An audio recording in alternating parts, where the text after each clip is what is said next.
Hello students.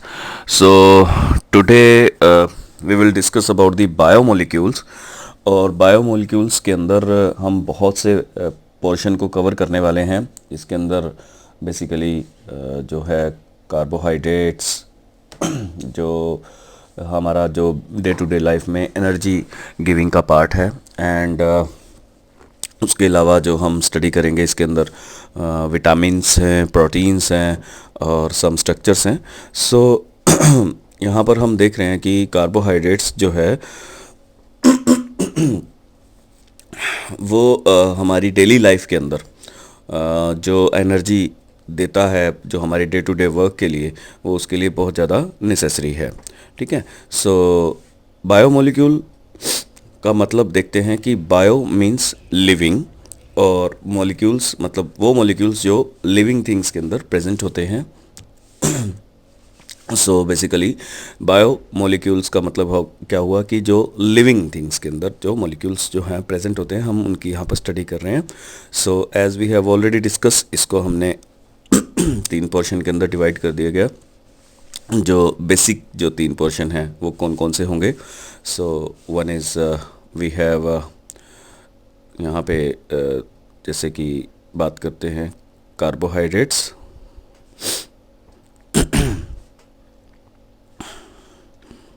And proteins and vitamins जो हमने यहाँ पर बेसिकली स्टडी करने हैं, और इसके अलावा हम डीएनए एंड आरएनए को भी स्टडी करेंगे। सो यही हमारा पोर्शन है जो इस चैप्टर के अंदर हम स्टडी करने वाले हैं। ठीक है। सो यहाँ पे इनके कुछ स्ट्रक्चर्स भी हैं जिनको हम स्टडी करेंगे। सो देखते हैं एक एक करके हर पोर्शन को स्टडी करते हैं। सबसे पहले हम स्टडी करेंगे कार्बोहाइड्रेट्स को, फिर प्रोटीन्स एंड उनके छोटे छोटे पोर्शंस जो हैं हमारे पास, जिनके अंदर कुछ एक टाइप्स हैं प्रोटीन्स की, उनको स्टडी करेंगे। So let us discuss about the carbohydrates. So carbohydrates का जो जनरल फार्मूला है वो है CxH2O. Actually it is called hydrates of carbon. So what is H2O? H2O is water, और यहाँ पर आप देख पा रहे हैं this is the hydrates of water. So अब बात करते हैं ग्लूकोज की। ग्लूकोज का you know the general formula that is C6H12O6। अगर हम इस फॉर्मूले से उस जनरल फार्मूले को मैच करते हैं तो ये एग्जैक्टली उसके अंदर फिट होता है, दैट इज C6H2O का 6। ठीक है। यहाँ पर this is the hydrates of carbon बनता है। ठीक है, आप चेक कर सकते हैं, this is the hydrates of carbon.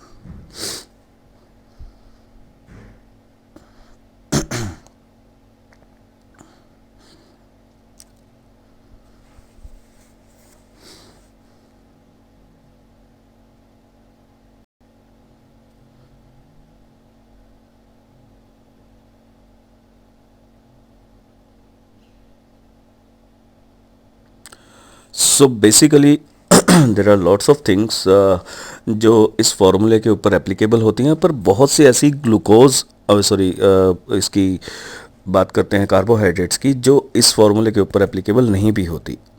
जैसे कि C6H12O5, शुगर का नाम है रैमनोज। ठीक है, रैमनोज, शुगर नेम इज़ रैमनोज। तो रैमनोज के बारे में यदि हम देखें तो ये इस फॉर्मूले के ऊपर एप्लीकेबल नहीं होती है। तो अगर हम बात करें कि कुछ ऐसे एसिड्स की जो इस फॉर्मूले के ऊपर एप्लीकेबल हो भी जाती हैं, जैसे कि I have one example that is called the acetic acid. The formula is CH3COOH, और यहाँ पर यदि हम इसे मैच करें तो दैट इज C2H4O2, और ये बिल्कुल उसके ऊपर मैच करती है, दैट इज C2H2O का ट्वाइस। ठीक है। यहाँ से यदि हम देखें तो ये भी हाइड्रेट्स ऑफ कार्बन बनता है। सो इन शॉर्ट हम देखें तो ये फॉर्मूला जो है ये हर किसी के ऊपर एप्लीकेबल नहीं होता है। ठीक है। So as far as definition concern, हम इस फॉर्मूले को बहुत ही कम उस वे में एक्सप्लेन करते हैं। सो डेफिनेशन के तौर पे हम देखेंगे the carbohydrates are defined as the optically active optically active होते हैं which are non superimposable mirror image, जिनकी जो non superimposable mirror image होती है। Poly hydroxy, poly means many, hydroxy means O H group, ठीक है, जिसके अंदर बहुत सारे ओ एच ग्रुप जो है वो प्रेजेंट होते हैं विद एल्डिहाइड और कीटोन्स और the compound which produce the units on the hydrolysis, ठीक है। तो हमें इन चीज़ों को कंसिडर करके चलना है।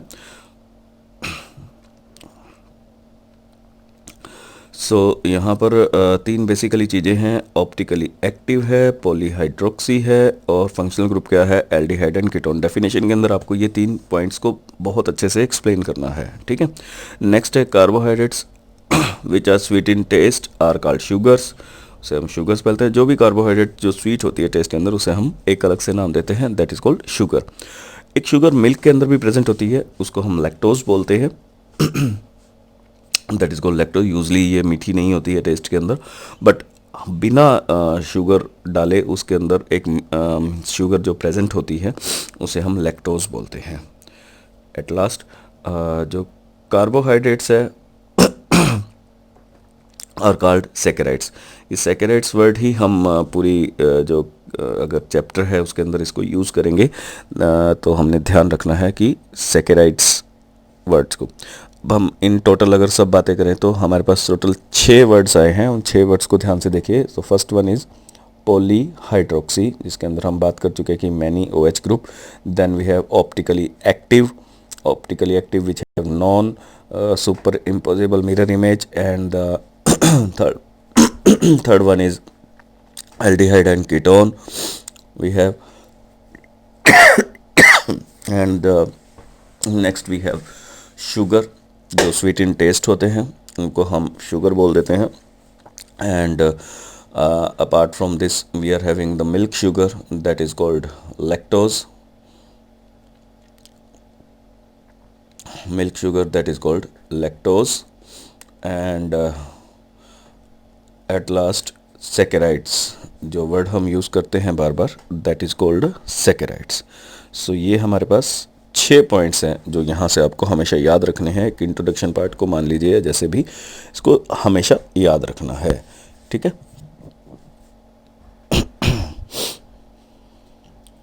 So next we will do the classification of the carbohydrates. So classification के लिए हमने से 3 ग्रुप में डिवाइड किया है कार्बोहाइड्रेट्स की क्लासिफिकेशन के लिए। They have been divided into 3 groups. So these 3 groups are monosaccharides. So saccharides word फिर से आप देखिए यूज़ हुआ है, and mono representing the 1। Mono किसको रिप्रेजेंट कर रहा है, यहाँ पे 1 को रिप्रेजेंट कर रहा है। मोनोसैकेराइड्स यानी कि 1 ग्लूकोज मॉलिक्यूल या 1 sugar molecule we can say. Oligosaccharides which ranging from 2 to 10, जो 2 से 10 के बीच में रेंज करता है। And polysaccharides, poly means many saccharides, बहुत सारे शुगर मॉलिक्यूल्स। सो मोनो को स्टडी करते हैं monosaccharides. Monosaccharides as we have already discuss 1 saccharides, 1 molecule of glucose. A carbohydrate that can not be hydrolysed further to give a simpler unit of the polyhydroxy aldehyde or ketone is called monosaccharides. जैसे glucose है, fructose है, ribose है, मतलब ये further hydrolysis होकर हमें कोई और प्रोडक्ट नहीं देंगे। This is the final product actually. So जैसे कि आप देख सकते हैं कि ये पूरी की पूरी यूनिट है, और जब ये हाइड्रोलिसिस होती है तो यहाँ पर ये ब्रेक डाउन होकर हमें सिंगल यूनिट देती है, तो वो उसी बेस पर हम उसको कैटेगराइज करते हैं। Oligosaccharides, carbohydrate that yield to 10 monosaccharides unit on the hydrolysis are called oligosaccharides. इसके अंदर 2 to 10 होते हैं। हम देख सकते हैं कि हमारे पास 2 एग्जाम्पल हैं, that is sucrose and maltose, और इन्हीं के बेसिस पर हम इसको आगे स्टडी करेंगे। Then we have polysaccharides. So polysaccharides के अंदर देयर आर सो मैनी, और ओलिगोसैकेराइड्स को हम फर्दर हालांकि 3 डिवाइड और फर्दर भी डिवाइड कर सकते हैं, जैसे कि डाइसैकेराइड्स, ट्राइसैकेराइड्स, टेट्रासैकेराइड्स। तो इस तरीके से ये चलता जाएगा। अच्छी स्टडी है अबाउट दी ओलिगोसैकेराइड्स की, ठीक है। दैन पॉलीसैकेराइड्स, बहुत सारे मॉलिक्यूल्स होंगे ग्लूकोज के, पॉलीसैकेराइड्स। सो डिस्कस करते हैं। Carbohydrates which yield to a large number of monosaccharides unit on hydrolysis are called polysaccharides. Example starch है जो प्लांट्स के अंदर प्रेजेंट होती है, सेलुलोज है प्लांट्स के अंदर प्रेजेंट होती है, ग्लाइकोजन ये हमारी बॉडी के अंदर प्रेजेंट होता है, ठीक है, और गम्स है ये भी हमें प्लांट से एक्सट्रैक्ट होता है।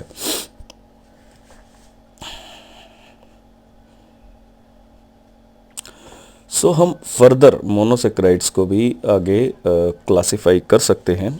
यहाँ पर क्लासिफिकेशन जो है वो स्पेशली है मोनोसेक्राइड्स की, जैसा कि हमने अभी पीछे देखा कि जो ग्लूकोज है कार्बोहाइड्रेट्स है उसको फर्दर हम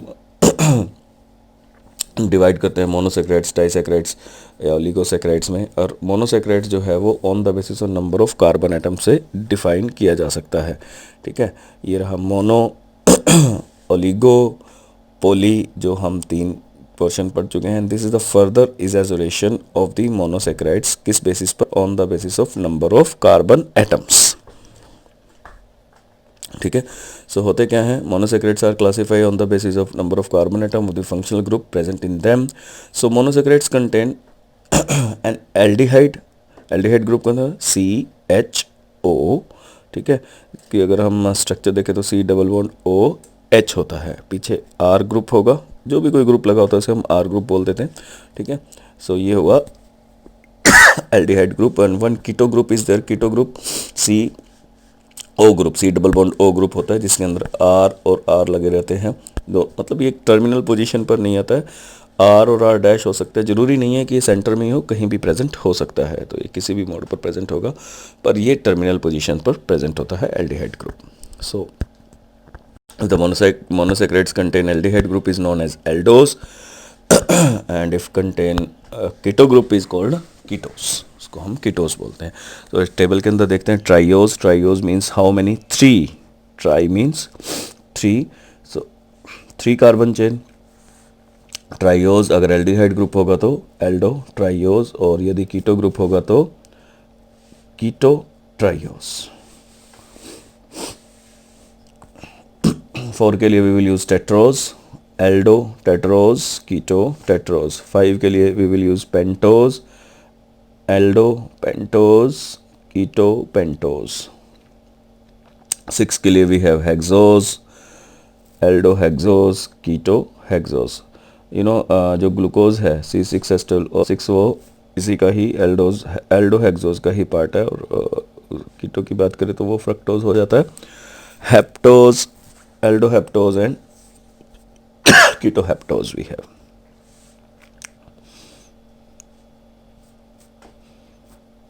So by this way we can classify the monosaccharides. So now further we will discuss about the glucose. तो ग्लूकोज एक बहुत ही स्मॉलेस्ट यूनिट है, इसको स्टडी करना बहुत ज़्यादा ज़रूरी है। सो ग्लूकोज के बारे में वैसे तो फर्दर हम जानते ही हैं कि इसका फार्मूला जी C6H12O6 होता है, बट इस फार्मूलाज के लिए बहुत सारी जो है स्टडी की गई है। तो बेसिकली ग्लूकोज क्या होता है, एक यूनिट होता है, यूनिट में इसको फर्दर डिवाइड नहीं किया जा सकता, और हमारी बॉडी के अंदर जैसे हम इसे कंज्यूम करते हैं ये हमें डायरेक्ट एनर्जी प्रोवाइड करता है। So first of all preparation पर बात करते हैं, मिलता कहाँ से है? It can be extracted from the sucrose. Sucrose जो है वो बेसिकली केन शुगर से मिलती है, जिसका एक बात करें तो डाइसेक्राइड्स है, जिसके अंदर 2 ग्लूकोज के मॉलिक्यूल या यूनिट जो है वो उसके अंदर प्रेजेंट होती हैं, और मिलता केन शुगर से है। We have already discuss about it, ठीक है। तो sucrose is boiled with dilute HCl or H2SO4. Actually, we have to create the acidic medium in an alcoholic solution. Glucose and fructose are obtained in equal amount. हमें दोनों चीज़ें मिलती हैं, glucose भी मिलता है और हमें फ्रक्टोज भी मिलता है यहाँ पे। तो हमारे पास अगर बात करें तो C6H12O6, C6H12O6, अगर इनको कंबाइन करते हैं तो हमारे पास एग्जैक्ट फॉर्मूला बनता है C12H24O12, ठीक है। इसमें से एक वाटर मॉलिक्यूल को आप रिमूव कीजिए, so what we will get, that is C12H22O11। यही तो हमारा डाइसेक्राइड है। बेसिकली जब भी दो मॉलिक्यूल आपस में ज्वाइन होते हैं तो एक वाटर मॉलिक्यूल जो है वो वहाँ से रिमूव होता है, तब जाकर दो यूनिट जो है आपस में कंबाइन होती हैं। तो यदि हमें वापस से वही यूनिट्स चाहिए तो हम उसे, जो वाटर रिमूव हुआ है वो वाटर हम उसे सप्लाई कर देंगे तो हमें डबल जो है वो यूनिट मिल जाएगी वैसे की वैसे। सो यहाँ पर जैसे C12H22 O11 as a cane sugar जो हमने यूज़ किया, ठीक है, उसको उतने ही यूनिट हमने वाटर की सप्लाई कर दी in acidic medium. H positive जो डिनोट कर रहा है, ये एसिडिक मीडियम को डिनोट कर रहा है, तो हमें एक ग्लूकोज मिलेगा। This is the acidic medium, तो हमें एक ग्लूकोज का मॉलिक्यूल मिलेगा, दैट इज C6H12O6 एंड एक फ्रक्टोज का मिलेगा। ग्लूकोज और फ्रक्टोज में फ़र्क ये होता है कि ये ग्लूकोज है और ये फ्रक्टोज है। ग्लूकोज और फ्रक्टोज में फ़र्क ये है कि ग्लूकोज जो है वो कीटोज यूनिट होती है और फ्रक्टोज जो है वो एल्डोज होती है। ये कीटोन यूनिट होती है, ठीक है। तो यहाँ पर हमें दोनों की दोनों चीज़ें मिल जाएंगी। नेक्स्ट जो हम बात करेंगे from starch. Starch is a polysaccharides, ये एक पॉलीसेक्राइड्स है, यानी कि ग्लूकोज की बहुत सारी यूनिट्स आपके पास प्रेजेंट होंगी। Now you can see the formula C6H10O5। Exact glucose का फार्मूला क्या होगा? C6H12O6। तो एक वाटर मॉलिक्यूल यहाँ से रिमूव कर दिया गया, N पार्टिकल्स हैं। सोच के देखिए, ये बहुत सारे ग्लूकोज के मॉलिक्यूल हैं, सभी के सभी जब ज्वाइन होंगे तो हर बार एक वाटर का मॉलिक्यूल निकला होगा। तो अगर N मॉलिक्यूल है तो N मॉलिक्यूल्स निकले होंगे, वही N मॉलिक्यूल हमने सप्लाई कर दिए एसिडिक मीडियम, और वहाँ पर कुछ टेम्परेचर और प्रेशर के एनवायरनमेंट को भी हमने मेंटेन करके रखना है, और N के ही N हमें ग्लूकोज प्योर फॉर्म में मिल जाएगा। So by this way we can prepare the glucose in the laboratory, ठीक है। नेक्स्ट है स्ट्रक्चर ऑफ ग्लूकोज। सो एक एक करके हम इसके हर पार्ट को स्टडी करेंगे कि कैसे ग्लूकोज की जो फार्मूला हम इजीली यूज़ करते थे, दैट इज C6H12O6, कैसे बना, कैसे इसके अंदर ये पता चला कि इस तरीके की फंक्शनल ग्रुप है। उन सब चीज़ों को हम एक एक करके यहाँ पर स्टडी करने वाले हैं। तो डिस्कस करते हैं एक एक करके हर चीज़ को, that is the structure of glucose. So structure of glucose के अंदर हमने ये चीज़ देखी है कि on the basis of following evidence, तो हमारे पास ये सारे के सारे एविडेंस जो हैं उसी के बेसिस पर इन स्ट्रक्चर्स को डिफाइन किया गया है। तो यूजली जो हम फार्मूला यूज़ करते हैं, that is C6H12O6 formula use करते हैं। आया कहाँ से, उसके बारे में बात करेंगे कि कैसे ये फार्मूला जो है हम यूज़ करते हैं बार बार, कि ग्लूकोज का यही फार्मूला है।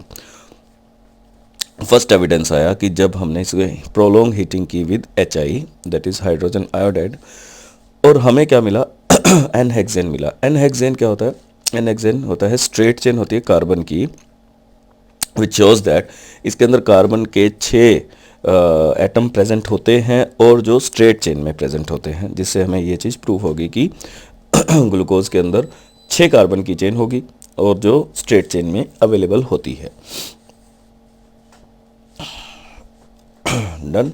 तो फर्स्ट ऑफ ऑल जो पहले एक्सपेरिमेंट से हमें इस चीज़ के बारे में पता चल गया कि carbon have the 6 carbon, glucose have the 6 carbon chain, कोई ब्रांच इसके अंदर प्रेजेंट नहीं होगी, स्ट्रेट चेन होगी ये, ठीक है। तो ये हमें इस एक्सपेरिमेंट से पता चला। This is basically the structure जो हम आगे करेंगे। नेक्स्ट है glucose react with the hydroxylamine to form oximes and adds a molecule of the hydrogen cyanide to give cyanohydrin. These reaction confirm the presence of carboxyl group, ठीक है। So ये हाइड्रोक्सिलामीन बहुत easily aldehyde group के साथ react कर जाता है। हालांकि ये जब हम एल्डिहाइड और अपना कीटोन ग्रुप करेंगे तो उसके अंदर ये रिएक्शन भी स्टडी करेंगे। फॉर द टाइमिंग आपको एक बार इस रिएक्शन को थोड़ा सा ध्यान रखना कि यहाँ पर ऑक्सिम्स की फॉर्मेशन हो रही है, ठीक है। तो आपको वो चीज़ थोड़ी सी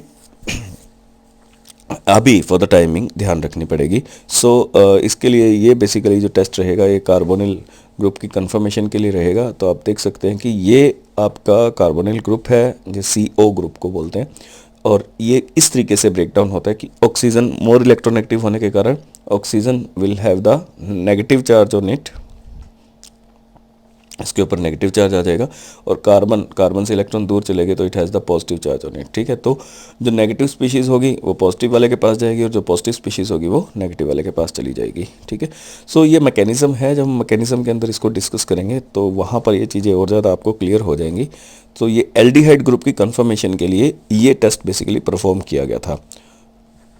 ये रहा आपका दैट इज़ हाइड्रोक्सिल अमीन। जब हाइड्रोक्सिल अमीन को इसके साथ रिएक्ट करवाते हैं, सो यहाँ पर आप देख सकते हैं कि इस तरह की ये फॉर्मेशन देता है। द टाइमिंग आपको इसको थोड़ा सा ध्यान रखना है। ठीक है, इसको ऑक्सिम्स बोलते हैं। जब ये एल्डिहाइड RCHO जब हाइड्रोक्सिलमीन दैट इज NH2OH के साथ रिएक्ट करेगा तो आपको क्या मिलेगा, हाइड्रोक्सिलमीन मिलेगा। R जो है वो हम नीचे वाले पोर्शन को डिफाइन कर सकते हैं।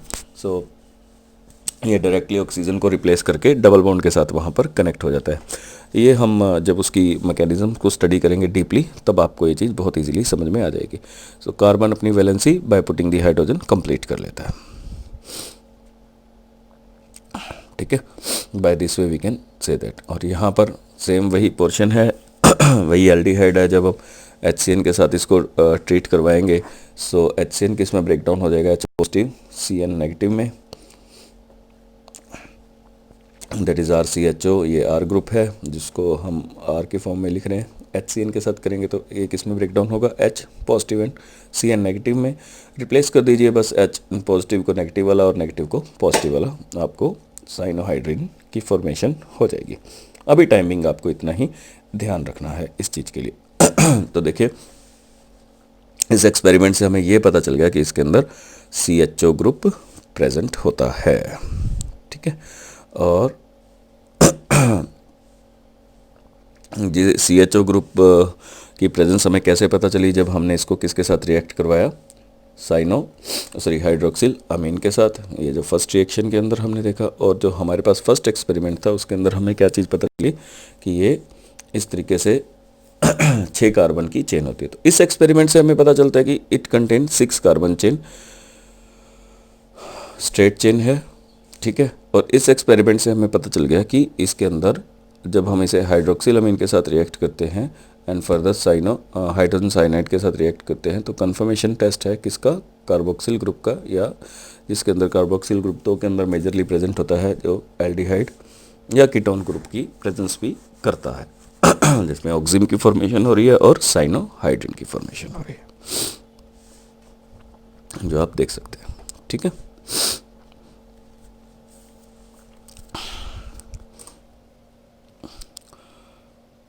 तो ये रिएक्शन का कन्फर्मेटरी टेस्ट हुआ। फर्दर जो हम बात करेंगे ऑक्सीडेशन की। ठीक है, ऑक्सीडेशन के अंदर हम देखेंगे कि जब भी कभी glucose is oxidise to 6 carbon carboxylic acid on reaction with the mild oxidising like bromine water, this indicates the carboxyl group is present in the aldehyde group. यहाँ पर बेसिकली एक आपको रिदम याद करनी है। वो रिदम क्या है, जब हाइड्रोकार्बन्स की ऑक्सीडेशन होती है, हाइड्रोकार्बन गेट ऑक्सीडाइज, तो वो ऑक्सीडाइज होते हैं तो वो अल्कोहल के अंदर कन्वर्ट हो जाते हैं, converted into the alcohol. Further get oxidise, ये कन्वर्ट हो जाएंगे एल्डिहाइड और कीटोन में। It get converted into the aldehyde and ketone, and further जब ये ऑक्सीडाइज होंगे तो ये किसके अंदर कन्वर्ट हो जाएंगे, कार्बोक्सिलिक एसिड के अंदर कन्वर्ट हो जाएंगे। सो ये एक जर्नी है जिसको आपको ध्यान रखना है। हाइड्रोकार्बन्स जो है डायरेक्टली कार्बोक्सिलिक एसिड के अंदर कब कन्वर्ट होंगे, जब हम स्ट्रॉन्ग ऑक्सीडाइजिंग एजेंट का यूज़ करेंगे।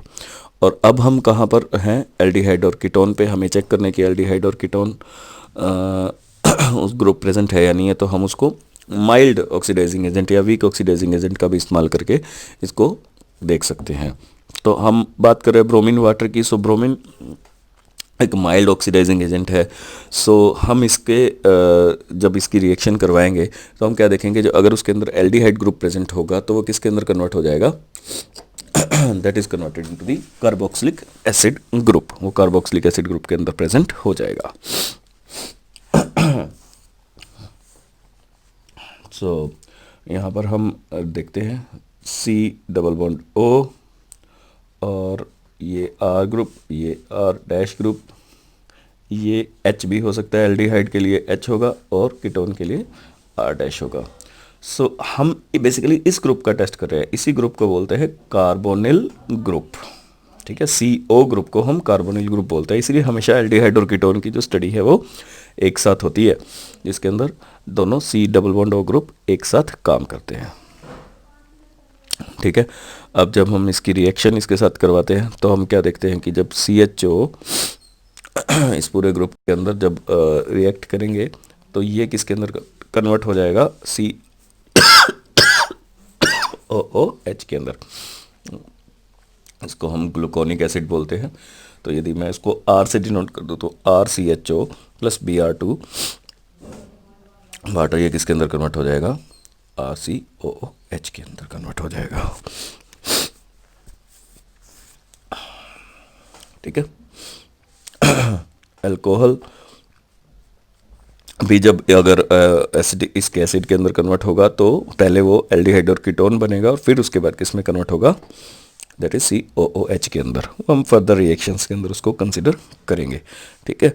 सो इसको क्या बोलते हैं हम, ग्लूकोनिक एसिड। जब सिंगल एल्डिहाइड जो है वो किस में कन्वर्ट हो जाएगा, COOH के अंदर, that is called gluconic acid. Next है एसिटाइलेशन। एसिटाइलेशन के अंदर हम क्या देखेंगे कि acetylation of the glucose with acetic anhydride give glucose penta acetate which confirm the presence of 5OH group. यहाँ पर पेंटा एसीटेट हम OH ग्रुप की प्रेजेंस को कंसीडर कर रहे हैं, COO, R है OR, ठीक है। ये होता है acetic anhydride, so this is called acetic anhydride. तो जितने OH ग्रुप प्रेजेंट होंगे उतने ही हमें यहाँ पर RCOOR ग्रुप मिलेंगे। अगर वो 5 प्रेजेंट है तो ये भी कितने मिलेंगे, हमें 5 ही मिलेंगे। We also have the 5OH group. So यहाँ पर हम देख रहे हैं कि जो 5OH ग्रुप की प्रेजेंस का हमें पता चल रहा है कि इस पर्टिकुलर ग्रुप के अंदर 5 OH group, hydroxyl group present होते हैं। एनहाइड्राइड को समझते हैं। एनहाइड्राइड क्या चीज़ होती है, COOH जब आपस में कंबाइन होते हैं तो एक वाटर मॉलिक्यूल यदि ये रिमूव कर देते हैं तो उनकी जो प्रेजेंस है उसको हम बोलते हैं anhydride. Anhydride means absence of water, removal of water. तो ये इस तरीके से अपनी स्ट्रक्चर की फॉर्मेशन करते हैं। अगर ये पीछे R और R डैश या जो भी R अगर सेम है तो एसिटिक एनहाइड्राइड। ये भी एक अलग से फंक्शनल ग्रुप है जिसको हम स्टडी करेंगे। तो ये ग्रुप जो है फॉर्मेशन करता है जिसके अंदर ये डिटेक्शन करता है कि इसके अंदर 5 OH ग्रुप प्रेजेंट है। Next we are having further oxidation कर रहे हैं। अब थोड़ा सा ऑक्सीडेशन जो करेंगे वो स्ट्रॉन्ग ऑक्सीडाइजिंग एजेंट से करेंगे, ब्रोमीन से फास्ट। अब जो लेंगे वो नाइट्रिक एसिड लेंगे। नाइट्रिक एसिड ब्रोमीन से स्ट्रॉन्ग ऑक्सीडाइजिंग एजेंट होता है। अब वो ग्लूकोनिक एसिड की प्रेजेंस करेगा, ठीक है। सैक्रिक एसिड और ग्लूकोनिक एसिड। ग्लूकोनिक एसिड तो हम ऑलरेडी बना चुके हैं, सॉरी सैक्रिक एसिड की फॉर्मेशन करेगा। सो देखते हैं उसके अंदर क्या है। OH ग्रुप भी किसके अंदर कन्वर्ट हो जाएगा, COOH के अंदर कन्वर्ट हो जाएगा। और किसके अंदर, हम इसको क्या बोलेंगे, that is called saccharic acid. जैसा कि मैंने आपको बताया कि alcohol first of all convert तो पहले एल्डिहाइड और कीटोन के अंदर ही होता है, फिर उसके बाद कार्बोक्सिलिक एसिड के अंदर कन्वर्ट होता है फर्दर ऑक्सीडाइजिंग के लिए, ठीक है। तो ये तो नॉर्मल ऑक्सीडेशन से किस में कन्वर्ट हो जाएगा, CHO से COOH के अंदर, that is called gluconic acid. और OH ग्रुप भी जब इसके अंदर प्रेजेंट हो रहा है तो हमारा जो ऑक्सीडाइजिंग एजेंट है वो थोड़ा सा स्ट्रॉन्ग होना चाहिए, जैसे जो हम यहाँ पर यूज़ कर रहे हैं that is nitric acid use कर रहे हैं। कार्बन के पास 6 मेंबर की चेन है, ऊपर एल्डिहाइड था, ये भी किस में कन्वर्ट हो गया, COOH में, और नीचे अल्कोहल था, ये भी किस में कन्वर्ट हो गया, COOH में। ये नॉर्मल इसका स्ट्रक्चर है, COH OHH OHH OHH, ठीक है। सो यहाँ पर देख सकते हैं कि first of all gluconic acid ये किस में कन्वर्ट होता है? फर्दर सैक्रिक एसिड के अंदर। ठीक है, एक बार आपसे क्वेश्चन भी पूछा गया था कि सैक्रिक एसिड का फॉर्मूला क्या है, तो बड़े ध्यान से लिखना है। सैक्रिक एसिड क्या होता है? जिसके अंदर जो टर्मिनल पोजीशन पर जितने भी ग्रुप्स होते हैं वो किसके अंदर कन्वर्ट हो जाते हैं? कार्बोक्सिलिक एसिड के अंदर कन्वर्ट हो जाते हैं। डन। ये रहा आपका सैक्रिक एसिड और सॉरी ग्लूकोनिक एसिड, और किस में कन्वर्ट हो गया? सैक्रिक एसिड के अंदर। तो यहाँ पर आप देख रहे हैं कि gluconic acid represented as the second and the saccharic acid as the third. तो पहले क्या कन्वर्ट होगा? Gluconic acid, then further saccharic acid के अंदर। आप देख सकते हैं तीनों के तीनों स्ट्रक्चर के अंदर, और ये पूछा जाता है, थोड़ा सा ध्यान रखना है। Glucose is name as D positive glucose. D represent the configuration where plus represent the dextrorotatory nature of the molecule. So यहाँ पर जो हम इसकी फर्दर जो स्टडी करेंगे वो समझने की कोशिश करेंगे कि ये कैसे D पॉजिटिव ग्लूकोज यहाँ पर रिप्रेजेंट करता है। Okay, bye.